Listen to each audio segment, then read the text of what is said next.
الحمد لله رب العالمين والصلاة والسلام على سيد المرسلين وعلى آله الطيبين الطاهرين وأصحابه الهادين المهديين أما بعد أعوذ بالله من الشيطان الرجيم بسم الله الرحمن الرحيم يا أيها الذين آمنوا اتقوا الله وكونوا مع الصادقين آمنت بالله صدق الله مولانا العظيم وصدق رسوله النبي الأمين المكين الكريم ونحن على ذلك لمن الشاهدين والشاكرين والحمد لله رب العالمين. آئیے اور آپ انتہائی عقیدت و محبت کے ساتھ بارگاہ رسالت پاک صلی اللہ تعالی علیہ وسلم نے جھوم جھوم کر ہدیے درود و سلام پیش کریں اور پڑھیں اللہم صلی علی سیدنا و سیدنا حبیبنا و مولانا محمد وسلم صلاۃ و سلام علیک یا رسول اللہ صلی اللہ تعالی علیہ وسلم. حضرات، اللہ کا لاکھ لاکھ شکر و احسان ہے کہ ہم لوگ یہاں کسی دنیاوی کام سے نہیں بلکہ اللہ و رسول کا ذکر کرنے کے لیے اکٹھا ہوئے ہیں. اور جہاں اللہ رب العزت اور اس کے محبوب بندوں کا ذکر خیر ہوا کرتا ہے، اللہ رب العزت کی کیا بات ہے. مائک جو ہے چندے میں آیا ہے کیا مائک؟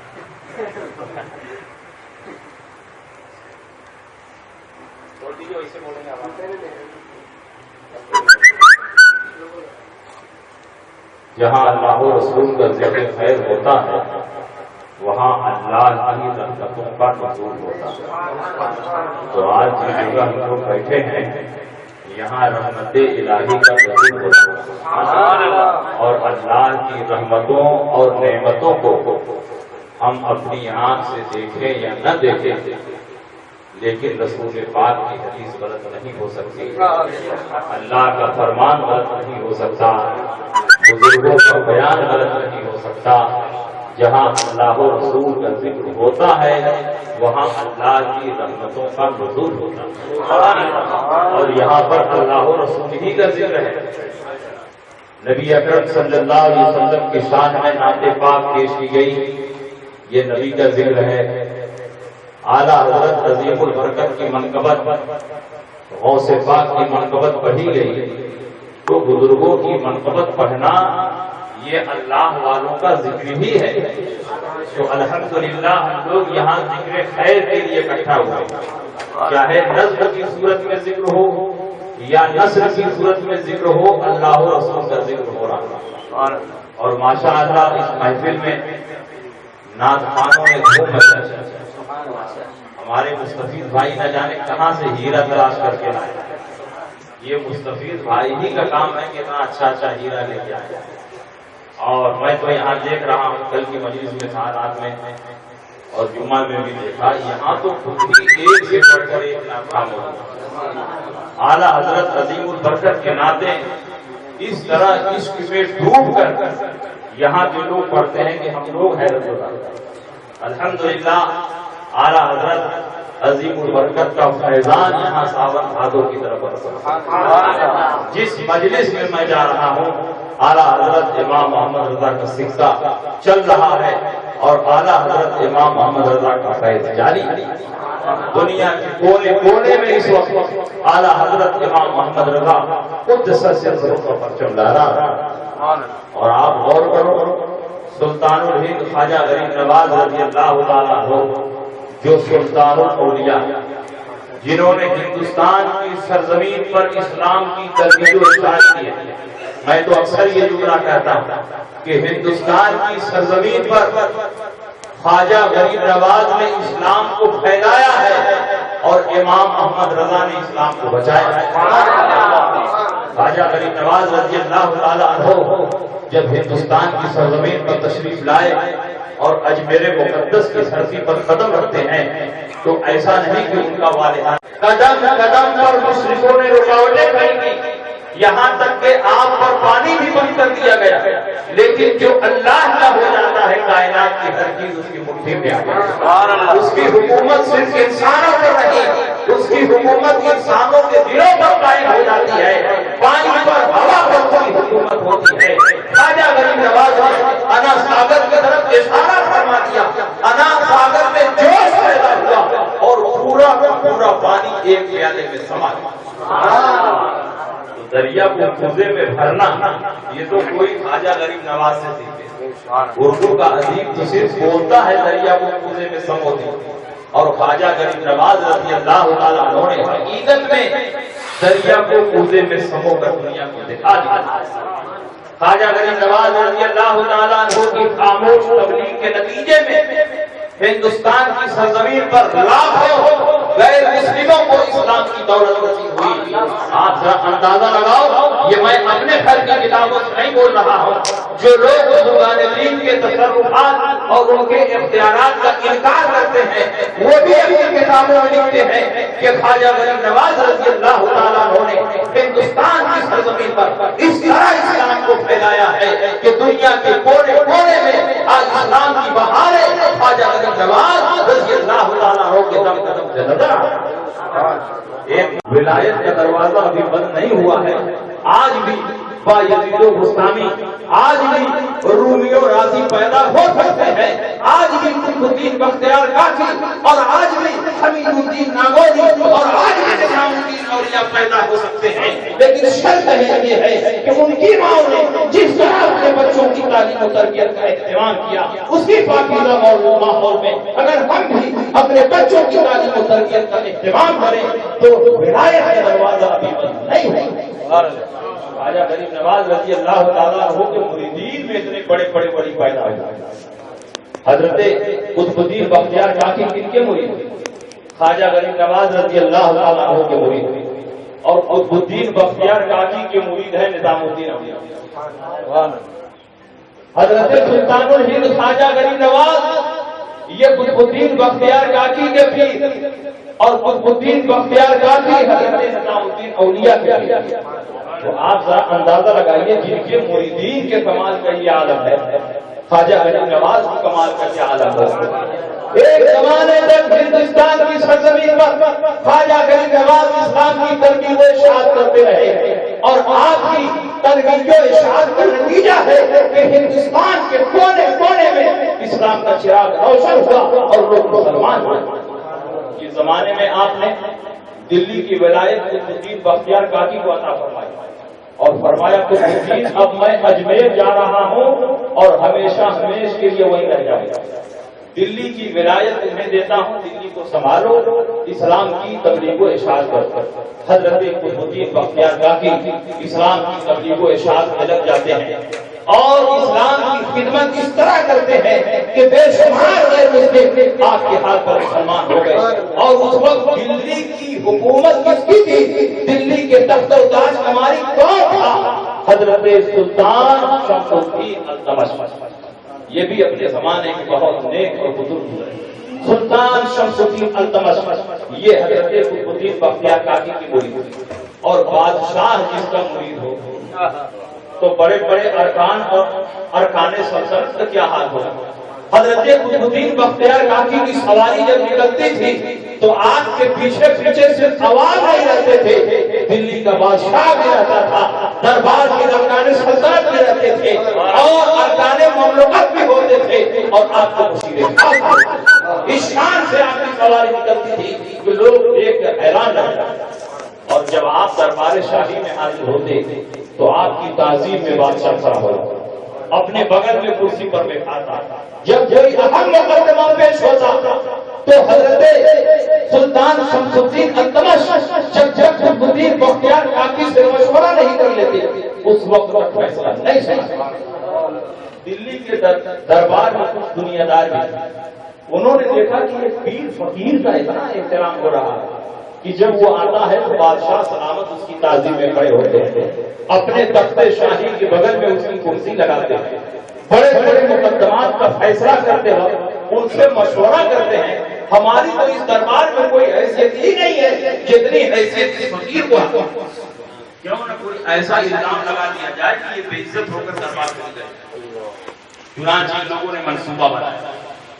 ایک عورت کے ضمیر اور ایمان کو خریدا, اس کو بہت زیادہ مال و دولت دی اور کہا کہ جس وقت سلطان شمس الدین التمش تخت شاہی پر بیٹھے ہو, فریادیوں کی فریاد سن رہے ہو, مقدمات کا فیصلہ کر رہے ہو, تم بھی اچانک دربار میں حاضر ہو جاؤ اور تم یہ کہو کہ قطب الدین بختیار کاکی نے میرے ساتھ زنا کیا ہے اور میرے پیٹ میں جو بچہ پل رہا ہے وہ قطب الدین بختیار کاکی کے زنا کا نتیجہ. عورت نے کہا کہ ہم کو اتنا مال دیا جائے کہ یہ کام کر. مال مل گئے. سلطان شمس الدین التمش کا دربار لگا ہوا, فریادی ایک ایک کر کے پیش ہو رہے ہیں. حضرت قطب الدین بختیار کاکی بھی آپ کے بغل میں بیٹھے ہوئے. اچانک ایک عورت روتے بلکتی آئی اور اس نے کہا بادشاہ سلامت, میرے ساتھ انصاف کیا جائے, میری فریاد سنی جائے. بادشاہ نے کہا تیری فریاد سنی جائے گی, اپنی فریاد پیش کر. عورت نے کہا جس آدمی نے میرے ساتھ زیادتی کی ہے مجھے ڈر ہے کہ اس کا نام سنتے ہی بادشاہ مجھ کو دربار سے باہر کر دیں گے. سلطان شمس الدین التمش نے کہا کہ بے خوف ہو کر تم اپنا مقدمہ پیش کرو اور دلائل اور ثبوت کی روشنی میں جو صحیح ہوگا فیصلہ کیا جائے گا, تم کو ڈرنے کی کوئی ضرورت نہیں. اس عورت نے کہا کہ آپ کے بغل میں جو بزرگ بیٹھے ہیں جن کا نام قطب الدین بختیار کاکی ہے, انہوں نے میرے ساتھ منہ کالا کیا اور میرے پیٹ میں جو بچہ پل رہا ہے یہ قطب الدین بختیار کاکی کی بدکاری کا نتیجہ. اتنا سننا تھا کہ بادشاہ کے دل و دماغ میں سناٹا چھا گیا. بادشاہ اپنے پیر سے بدتر نہیں ہوا, اس نے صرف اتنا کہا کہ حضور یہ کیسی آواز میرے کان میں پہنچ رہی ہے, یہ کیسے الفاظ آ رہے ہیں, میرا دل اس بات کو ماننے کے لیے تیار نہیں. یہ وہ زمانہ تھا کہ حضرت خواجہ غریب نواز کا اجمیر مقدس میں کئی سال پہلے انتقال ہو چکا تھا اور آپ اجمیر مقدس میں آرام فرما رہے تھے. حضرت قطب الدین بختیار کاکی نے فرمایا کہ یہ غلط, یہ عورت جھوٹ بول رہی ہے. آج سے پہلے میں اس عورت کو دیکھا بھی نہیں, اس کے بدن کو ہاتھ بھی نہیں لگایا, کبھی اس سے بات چیت بھی نہیں ہوئی ہے. یہ عورت مکمل جھوٹ بول رہی ہے اور اس کے پیچھے مجھے بہت بڑی سازش کی. لیکن بادشاہ نے کہا کہ تمہارے پاس ثبوت اور گواہ کیا ہے؟ عورت نے گواہ بھی پیش کر دیا, جھوٹے گواہ بھی ملے. سارے ثبوت اور دلائل قطب الدین بختیار کاکی کے خلاف. قطب الدین بختیار کاکی کو جب ظاہری اسباب نظر نہیں آئے تو اپنے مرشد برحق کی طرف چہرہ کر کے فریاد کرتے ہیں کہ اے میرے پیر مرشد, آپ نے فرمایا تھا کہ تم دلی میں اسلام کا کام کرو اور جب بھی کوئی مصیبت آئے مجھے پکار لینا, میں مصیبت میں ہر وقت تمہارے ساتھ رہوں گا. اب اس سے بڑی مصیبت کیا آ سکتی ہے کہ میرے اوپر جہاں کی تہمت لگ گئی ہے. اگر آپ اپنی قبر میں زندہ ہیں اور میری آواز کو سن رہے ہیں تو اجمیر سے دلی کے دربار میں حاضر ہو جائے اور میرے مقدمے کا فیصلہ اتنا سننا تھا کہ ایک لمحے میں دلی کے دربار میں اس جسم حقیقی کے ساتھ سلطان الہند خواجہ غریب نواز حاضر ہو. آپ کے سر پر امامہ ہے, جسم پر جبہ ہے, ہاتھ میں عصا ہے اور فرماتے ہیں قطب الدین کیسے تم نے مجھ کو پکارا, کیوں تم پریشان ہو؟ قطب الدین بختیار کاکی فرماتے ہیں حضور یہ عورت اس پر زنا کی تہمت لگا رہے ہیں. میں نے کبھی بھی اس کو چھوا نہیں, اس سے پہلے میں نے کبھی اس کو دیکھا بھی نہیں. یہ عورت جھوٹ بول رہی ہے, میں نے اس کے ساتھ کوئی غلط تعلقات قائم نہیں کیا ہے. اس کے پیچھے بہت بڑی سازش نظر آ رہی ہے. اب حضور ہی میرے فریاد رسا ہے اور آپ ہی اس کا فیصلہ فرما سکتے ہیں. سارے درباری دیکھ کر حیران. سلطان الہند خواجہ غریب نواز دلی کے دربار میں حاضر. آپ نے اس عورت سے کہا کہ جھوٹ بولنا کبیرہ گناہ ہے, تم جھوٹ سے باز آ جاؤ, اللہ کی بارگاہ میں توبہ کرو. قطب الدین پر جو تم نے الزام لگایا ہے وہ سراسر غلط.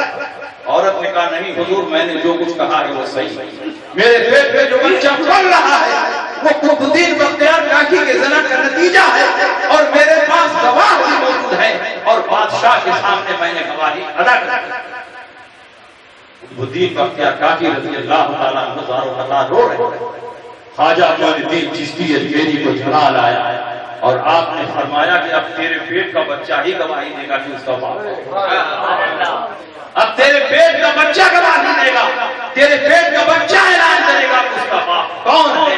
عصائے مبارک سے عورت کے پیٹ کی طرف اشارہ کرتے ہیں، اور پیٹ میں جو بچہ پل رہا ہے وہ بآواز بلند کر رہا ہے کہ یہ عورت مدیر بختیار کاکی پر جو الزام لگا رہی ہے وہ الزام سراسر غلط ہے، میں کسی کے ناجائز نطفے سے نہیں ہوں، یہ عورت حقیقت میں میری ماں ہے اور میرا باپ فلاں آدمی ہے جو اسی عورت کا شوہر ہے، میں ناجائز نطفے سے نہیں ہوں بلکہ اپنے باپ کے جائز نطفے سے ہوں، اپنی ماں کے پیٹ میں ہوں، میری ماں جھوٹ بول رہی ہے، بہت زیادہ مال و دولت حاصل کیا ہے، اور قطبالدین بختیار کاکی رضی اللہ تعالیٰ عنہ جو الزام لگا رہی ہے وہ سراسر غلط ہے، میری ماں جھوٹی ہے اور قطبالدین بختیار کاکی سچے۔ یہ فیصلہ ہوا اور اچانک سلطان آپ ذرا اندازہ لگاؤ، آج جو لوگ کہتے ہیں ہم کو نبیوں کی مدد کی ضرورت ہے، تم اتنے بڑے انسان ہو گئے کہ نبیوں کی مدد کی ضرورت نہیں، بڑے بڑے اولیاء کرام پر جب مصیبت آ رہی ہے، ابتلا اور آزمائش میں ڈالے جا رہے ہیں تو وہ بھی اپنے مرشدان طریقت کی طرف توجہ کرتے ہیں، ان سے استمداد اور استعانت کرتے ہیں، اور اللہ کی دی ہوئی قدرت اختیار پر یہ اولیاء کرام کی مدد کرتے ہوئے نظر آتے ہیں۔ یہ شان ہے سلطان الہند خواجہ غریب نواز رضی اللہ تعالیٰ عنہ۔ اور جب بادشاہ سلطان شمس الدین التمش کو پوری کیفیت سے آگاہی ہوئی، حضرت قطبالدین بختیار کاکی رضی اللہ تعالیٰ عنہ کے وصال کا جب وقت قریب آیا تو آپ نے وصیت فرمائی کہ میری نماز جنازہ وہ آدمی پڑھائے جس میں یہ 4 باتیں موجود ہیں۔ زندگی میں کبھی اس کی کوئی نماز اور اس کی تکبیر اولیٰ فوت نہ ہوئی ہو، کبھی وقتیہ سنتوں کو بھی اس نے نہ چھوڑا ہو، کبھی پوری زندگی میں تہجد کی نماز بھی نہ چھوڑا ہو، اور کسی غیر محرم عورت کی طرف جان بوجھ کر نگاہ اٹھا کر اس نے کبھی دیکھا نہ ہو، جس میں یہ 4 شرطیں موجود ہیں وہ میری نماز جنازہ پڑھائے۔ جب قطبالدین بختیار کاکی کا وصال ہو گیا، آپ کا جنازہ کھاٹ پر رکھا ہوا، بار بار اعلان ہو رہا ہے کہ قطبالدین بختیار کاکی رضی اللہ تعالیٰ عنہ نے یہ فرمایا ہے کہ جس میں یہ 4 شرطیں موجود ہوں وہی میری نماز جنازہ پڑھائے۔ ہزاروں ہزار کا مجمع ہے، بار بار اعلان ہو رہا ہے، لیکن کوئی نماز جنازہ پڑھانے کے لیے آگے نہیں بڑھا۔ جب بہت دیر ہو گئی اور لوگ مایوس ہونے لگے تو دیکھتے ہیں کہ جنگل کی طرف سے ایک آدمی کمبل اوڑھے ہوئے اور مصلی امامت پر کھڑا ہو جاتا ہے، اور حضرت قطبالدین بختیار کاکی کے چہرے کی طرف اپنا چہرہ کر کے خاموشی سے کہتا ہے حضور آپ تو دنیا سے چلے گئے لیکن میرا راز آپ نے کھول دیا۔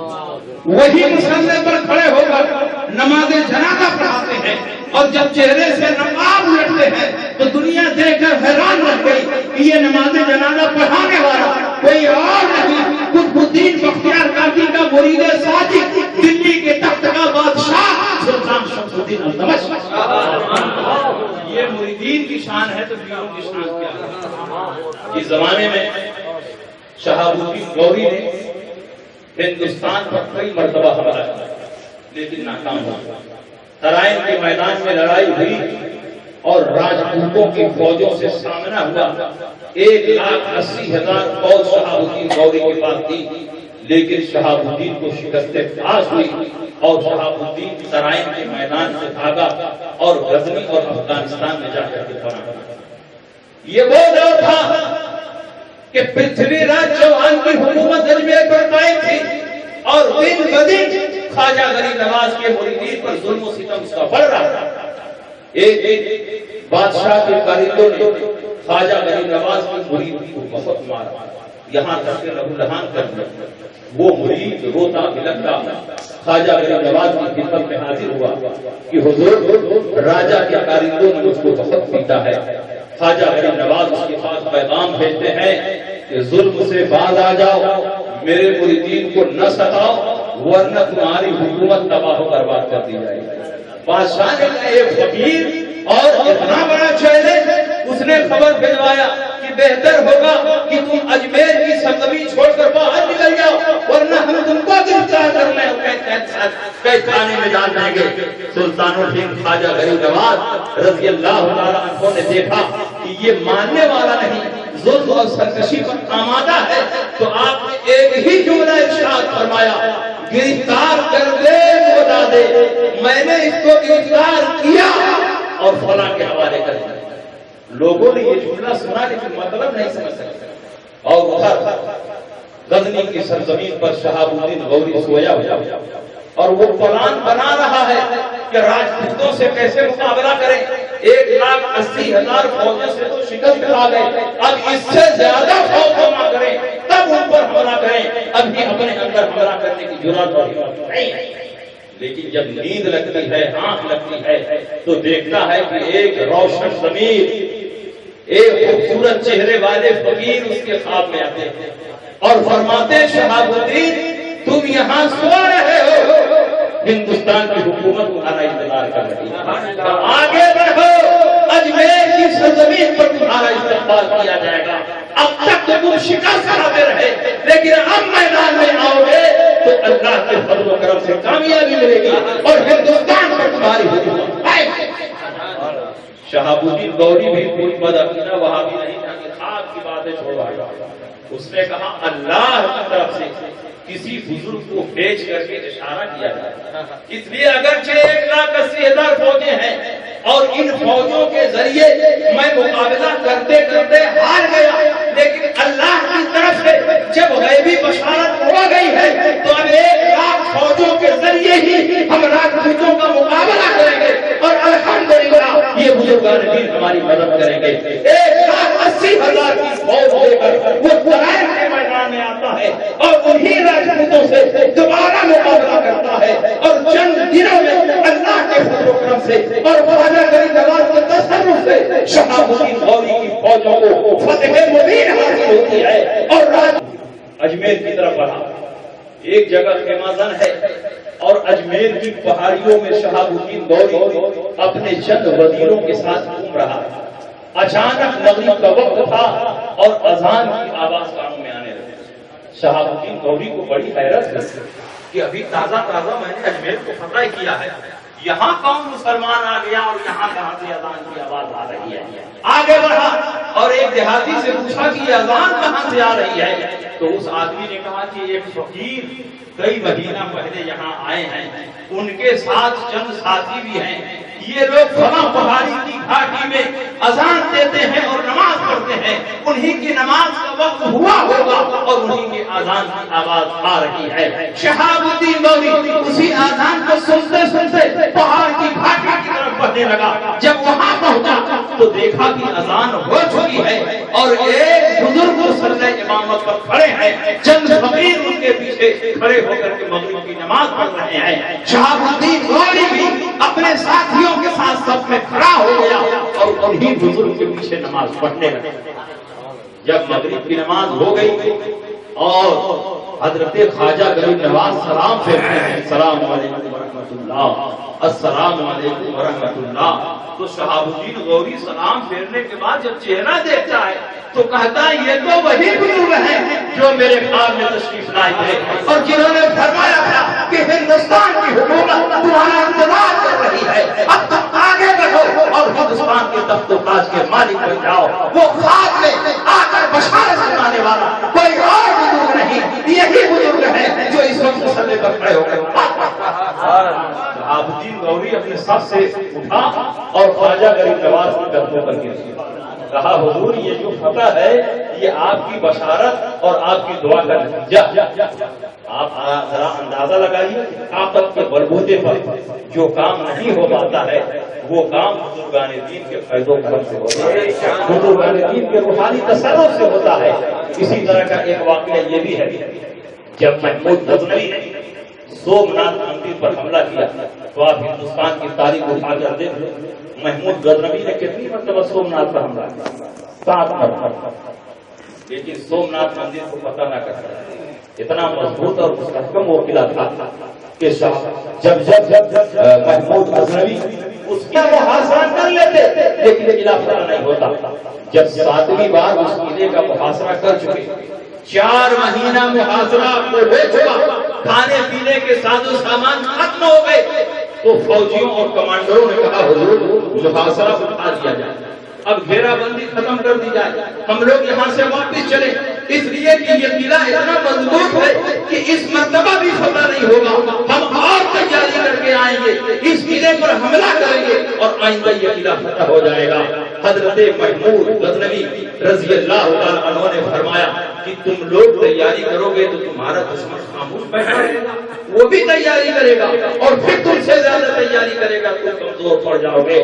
اب ہم پیچھے ہٹنے والے نہیں، اب ہمیں سمجھ میں آ گیا کہ مادی طاقت کی بنیاد پر میدان نہیں جیتا جا سکتا، جو میدان مادی طاقت کی بنیاد پر فتح نہیں ہو سکتا ہے وہ بزرگوں کے فیضان کرم سے فتح ہوتا ہے۔ حضرت محمود غزنوی نے فرمایا کہ جب صبح ہوگی اور میں مصلی امامت پر کھڑا ہوں گا نماز پڑھنے کے لیے، فجر کی نماز پڑھنے کے لیے، اس وقت نئے انداز میں نئی ترتیب سے فوجوں کو قلعے کے چاروں طرف کھڑا کر دیا جائے اور مصلی سے جیسے ہی میں اشارہ کروں فوراً قلعے پر حملہ کر دیا جائے۔ اس مرتبہ ہمیں واپس نہیں ہونا ہے بلکہ قلعہ فتح کر کے جانا ہے۔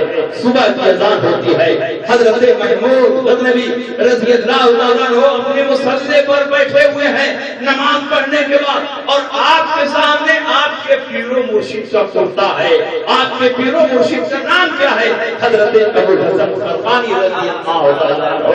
آپ رو رو کر رب کی بارگاہ میں دعا کرتے ہیں، اے میرے پروردگار، میرے پاس تابوت سکینہ نہیں جس کے واسطے سے بنی اسرائیل دعائیں کرتے تھے، میرے پاس وہ تابوت سکینہ نہیں جس میں تورات کے ٹکڑے تھے، من سلوا کے ٹکڑے تھے، حضرت ہارون کا امامہ تھا، حضرت موسیٰ کے نالے پاک تھے۔ اے میرے پروردگار، میرے پاس انبیاء کے تبرکات تو نہیں ہے لیکن میرے پیر مرشد کا کرتا میرے پاس موجود ہے۔ اگر میرے مرشد سے تیری بارگاہ میں مقبول ہے تو ان کے کرتے کا واسطہ عطا فرما دے، اس کا صدقہ عطا فرما دے، اسی کے صدقے میں اسلام کو فتح عطا فرما دے اور دشمنوں کو شکست عطا فرما دے۔ اتنا کہنے کے بعد فوجوں کی طرف اشارہ کرتے ہیں، قلعے پر حملہ کرو۔ ادھر فوج حملہ کر رہی ہے اور ادھر سجدے میں گر کر رو رو کر رب کی بارگاہ میں اپنے مرشد کے کرتے کے واسطے سے فتح و نصرت کی دعائیں کر رہے ہیں۔ تاریخ بتاتی ہے، مورخین نے لکھا ہے کہ چند منٹوں میں قلعے کا گیٹ ٹوٹ گیا اور مسلمان اس قلعے میں داخل ہو گئے اور اس قلعے پر اسلامی پرچم لہرانے لگا۔ جو قلعہ 7 سال میں مادی طاقت کی بنیاد پر، گولے اور بارود کی بنیاد پر، دو اور تیر و لشکر کی بنیاد پر فتح نہیں ہوا، وہ قلعہ اگر فتح ہوتا ہے تو بزرگان دین کے فیض و کرم۔ اس لیے الحمدللہ ہم اللہ کے گھر اور رسول اللہ کے در، بزرگان دین کی چوکھٹ سب سے نسبت رکھتے ہیں۔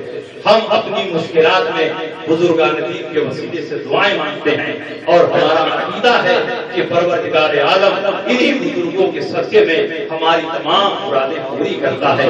اور یہ تعلیم نبی اکرم صلی اللہ علیہ وسلم نے ہمیں دی ہے، اور جو تعلیم سرکار نے دی ہو وہ تعلیم غلط نہیں ہو سکتی، کیونکہ سرکار کا ہر فرمان شریعت ہے، سرکار کا ہر فعل شریعت ہے، سرکار کا ہر قول شریعت ہے، اور وسیلے کے ذریعے دعا مانگنا یہ رسول اللہ کی تعلیم کا ایک حصہ تھا۔ کیا آپ کو یہ حدیث نہیں معلوم کہ ترمذی شریف ابواب الدعوات میں یہ حدیث موجود ہے؟ نبی اکرم صلی اللہ علیہ وسلم کی بارگاہ میں ایک نابینا ہے، کہا یا رسول اللہ میرے لیے دعا فرما دیں کہ میری آنکھ اوپر ہو۔ اللہ کے نبی نے فرمایا صبر کرو ثواب ملے گا۔ صحابی رسول نے دل میں سوچا کہ جب نبی کا دامن پکڑ لیا ہے تو ثواب کی کیا کمی؟ میں تو چاہتا ہوں کہ میری آنکھ روشن ہو جائے اور آپ کے جوالے جہاں آرا کا دیدار کر۔ اللہ کے نبی نے فرمایا ٹھیک ہے نہیں مانتے تو جاؤ، تازہ وضو کرو، مسجد کے کونے میں کھڑے ہو جاؤ اور 2 رکعت نماز پڑھو، اور نماز پڑھنے کے بعد میرے وسیلے سے دعا مانگو، اللہم انی اسألک واتوجہ الیک بنبیک محمد نبی کی رحمت انی توجہت بک الی ربی فی حاجتی هذه لتقضى لی اللہم فصل و کیا۔ اے اللہ میں تجھ سے مانگتا ہوں تیری طرف متوجہ ہوں اس نبی کے وسیلے سے جس کو نبی رحمت بنا کر تو نے دنیا میں مبعوث فرمایا ہے۔ اے میرے پروردگار نبی کی شفاعت سے میرے میری آنکھ روشن کر دے. جیسے ہی دعا مانگ رہے ہیں ان کی آنکھیں روشن ہو جاتی ہیں, ان کی آنکھیں چمکنے لگتی ہیں. کیسے تو نبی نہ تھے, جیسے ہی نبی کے وسیلے سے دعا مانگ رہے ہیں ان کی آنکھیں روشن ہو جا رہی ہیں. یہ اس بات کی دلیل ہے کہ نبی کے وسیلے سے دعا مانگنا یہ شرک اور بدعت نہیں بلکہ نبی کی تعلیم کا ایک حصہ ہے. جس کا ایمان نبی پر مضبوط ہوگا وہی نبی کو دنیا اور آخرت میں وسیلہ بنائے گا. اعلیٰ حضرت فرماتے ہیں آج لے ان کی پناہ, آج مدد مانگ سے, آج لے ان کی پناہ, آج مدد مانگ سے, پھر نہ مانیں گے قیامت میں. اگر مانیں قیامت میں تو سب نبی کو مانے, اس دن کا ماننا معتبر نہیں ہے. اگر نبی کو ماننا ہو تو دنیا میں مانو. آج لے ان کی پناہ, آج مدد مانگ سے, پھر نہ مانیں گے قیامت میں. اگر مان گیا قیامت میں تم مانو گے لیکن نبی تمہارے ایمان کو نہیں مانیں گے, تمہارے عقیدے کو نہیں مانیں گے, کیونکہ ایمان بالغیب معتبر ہے اور سب کچھ جب آنکھوں سے دیکھ لیا تو اب یہ ایمان معتبر نہیں ہے. اس لیے اہل سنت و جماعت کا جو مضبوط عقیدہ ہے اسی عقیدے پر قائم رہے اور اسی عقیدے کے ترویج و ارشاد ہندوستان میں اور دنیا کے کسی بھی کونے میں پیدا ہونے والے تمام اولیاء کرام ارشاد کرتے رہے. سلطان الہند خواجہ غریب نواز کا جو عقیدہ تھا, محبوب نظام الدین اولیاء کا جو عقیدہ تھا, قطب الدین بختیار کاکی کا جو عقیدہ تھا, حضرت خواجہ باقی باللہ کا جو عقیدہ تھا, حضرت حمید الدین ناگوری کا جو عقیدہ تھا, سید سالار مسعود غازی کا جو عقیدہ تھا, حضرت معروف کرکر کا جو عقیدہ تھا, ذوالنور مصری کا جو عقیدہ تھا, باجری اسلامی کا جو عقیدہ تھا, محبوب ماہمی اور محبوب کشوشنی کا جو عقیدہ تھا, وہی عقیدہ امام محمد رضا کا تھا.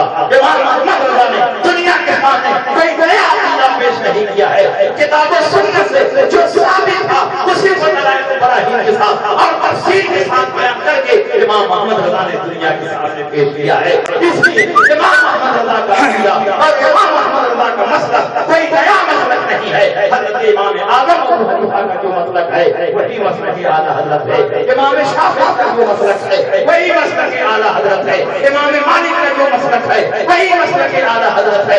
امام احمد بن حنبل کا جو مسلک ہے وہی مسلک اعلیٰ حضرت ہے. ان بزرگان دین نے جن افکار و نظریات کو دنیا کے سامنے پیش کیا وہی افکار و نظریات کو امام احمد رضا نے بھی دنیا کے سامنے پیش کیا ہے. اس لیے مجھے کہہ دیا جائے مسلک اعلیٰ حضرت کوئی نیا مسلک نہیں. صحابہ کے مسلک کا نام مسلک اعلیٰ حضرت ہے, تابعین کے مسلک کا نام مسلک اعلیٰ حضرت ہے, غوث خواجہ کے مسلک کا نام مسلک اعلیٰ حضرت ہے. مسلک اعلیٰ حضرت کوئی نیا مسلک نہیں, دین حق کی پہچان کا نام مسلک اعلیٰ حضرت. سبحان اللہ. باتوں کے ساتھ میں آپ کے درمیان سے رخصت ہو رہا ہوں. واخر دعوانا الحمدللہ رب العالمین.